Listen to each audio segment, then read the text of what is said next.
Not every Doctor Who episode can be successful and beloved. Some soar high and stand tall above the others, but the ones that fall end up plummeting down to hell, finding themselves hated by viewers. One of these infamous flops was the Series 8 episode In the Forest of the Night. This episode, featuring magic trees and awful child acting, has earned itself a reputation as one of the absolute worst episodes in the show's history. But does it really deserve to be held in such low regard?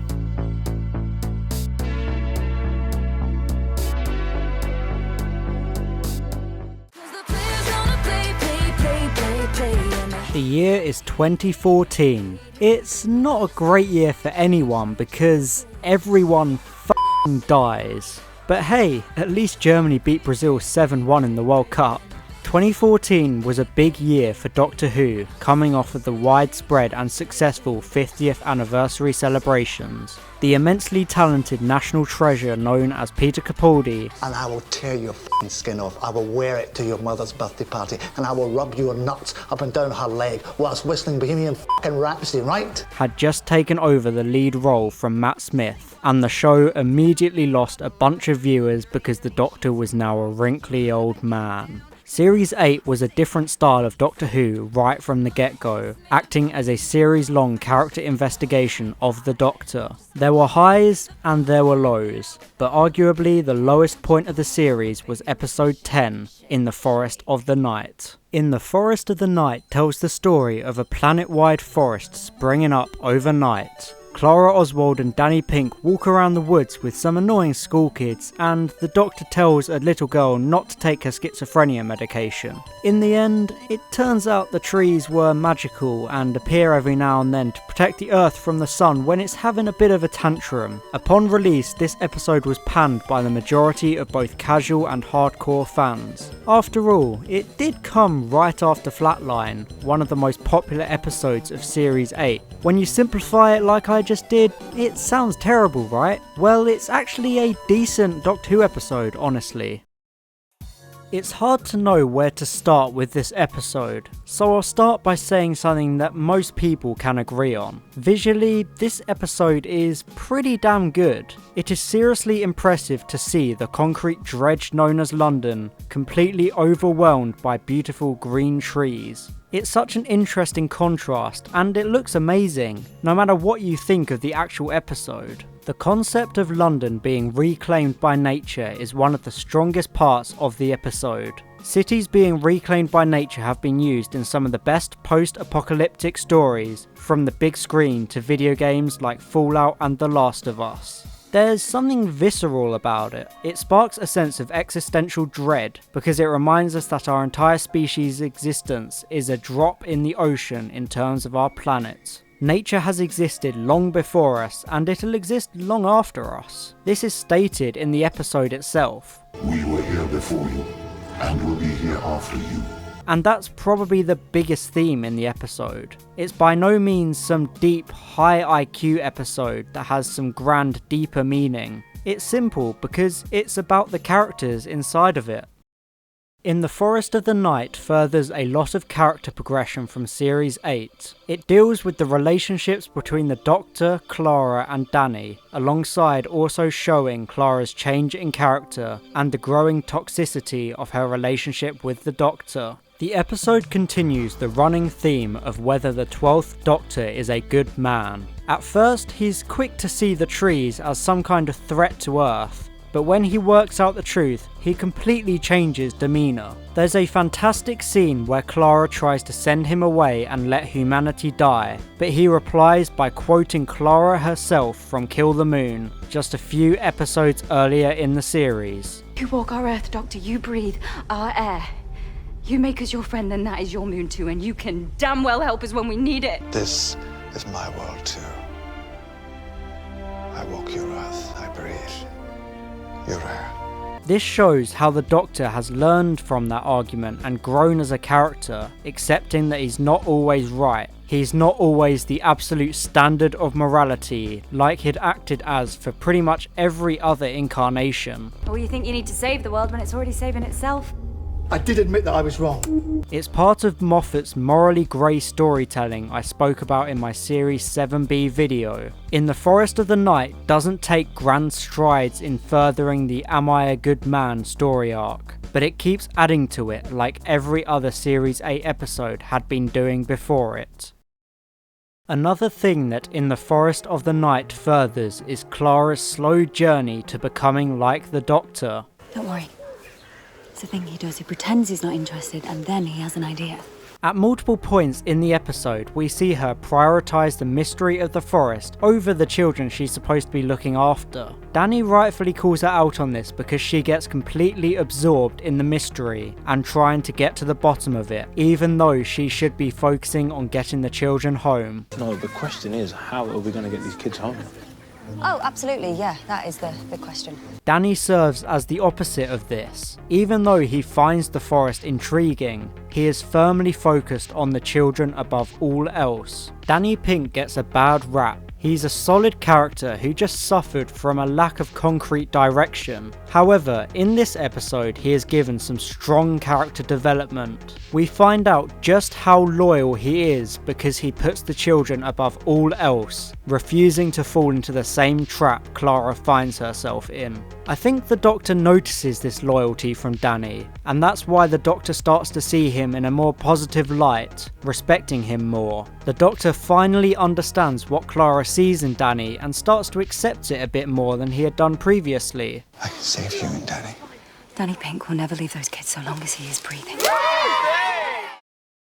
I've seen people say that Clara is horrible to the Doctor despite having previously made up with him in Mummy and the Orient Express. This is intentional. A big focus of both Series 8 and 9 is the toxic relationship between Clara and the Doctor. They're not good for each other. They're constantly butting heads but keep forgiving each other and giving a million second chances. Clara being horrible to the Doctor in this episode is just another example of this toxic relationship. It's just adding more heat to the bottled fire, which leads to the events of both the Series 8 and 9 finales. In the Forest of the Night isn't a hugely important episode. It's more of just a feel-good, average Doctor Who episode. It's a light science fantasy fairy tale story. There is nothing wrong with that. To be honest, I feel like this episode is more of a Matt Smith era episode. The 11th Doctor was essentially the fairy tale Doctor. A lot of his stories were heavily influenced by fairy tales, with a lot of mysticism and borderline magic. Just look at episodes like The Doctor, the Widow and the Wardrobe, and the resolution of the Series 5 finale, The Big Bang. Not only was In the Forest of the Night arguably written for the wrong Doctor, but it was also badly placed in Series 8 itself. It came after two of the most highly regarded episodes of the series, and it was also the penultimate episode, coming before the series finale.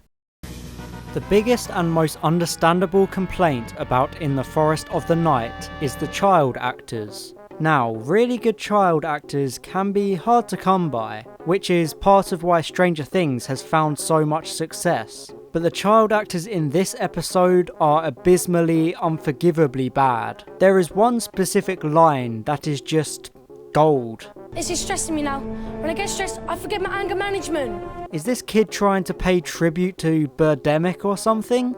Man, that was a good movie, An Inconvenient Truth. His acting is so wooden, he may as well have just been one of the trees. But is it really his fault? As I said before, good child actors can be a rarity. They're rather hit and miss. This kid was just in the wrong place at the wrong time, and the line itself is just badly written, because nobody would ever speak like that. Speaking of bad writing, a lot of people like to point out the lack of a proper villain or threat in this episode. However, I don't think that this is really a problem. Sure, the episode could have done with a bit more of a threat, but there didn't need to be one. As I mentioned near the start, it's an episode all about characters. I feel like Doctor Who has cornered itself into always needing a big villain or monster of the week. I actually find it refreshing when an episode goes against this grain. It is one of the reasons I like Twice Upon a Time, because the lack of a big villain highlights a key character flaw of the Doctor. The Doctor always expects there to be a monster or villain to face off against. After all, it's what the character is used to facing all the time.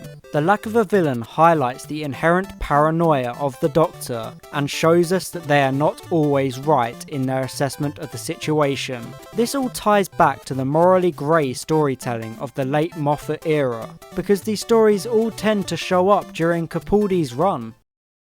I feel like I do have to address the part where the Doctor tells people not to give a little girl the medication she needs to control the voices in her head. No, not a medication. We don't want to shut her up. We want to know what she knows. It definitely gives off a dodgy vibe, but would anyone actually look at that and think they should stop giving their own child their medication? There's a lot of pearl clutching about this, but it's clear that writer Frank Cottrell Boyce wasn't intending on the message to be taken literally. All it is a way of showing humanity's ignorance of nature, much like how the government tries to burn down the trees. What is it with you people?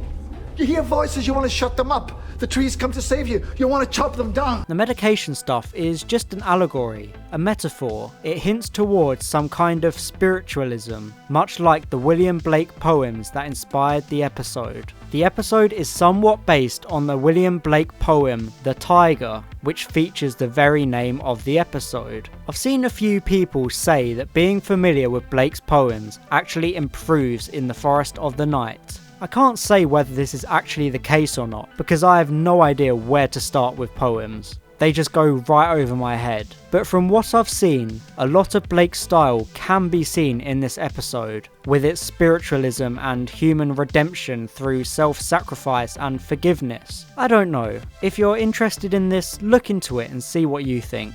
I'm just mentioning it because Blake was a big inspiration for the episode, and the episode can apparently be improved once you're familiar with his poetry and work. In the Forest of the Night Will Never Be Loved. It is not a great episode. It is simply a meh average episode, but there is a lot more going on than people give it credit for. It is a beautifully shot character piece furthering the development and personal stories of the three main actors. It is a biting commentary on humanity itself, looking at how ignorant we are of our own place in the universe. The ending further pushes this point of our ignorance. You'll all forget it ever happened. We are not going to forget an overnight forest. You forgot the last time.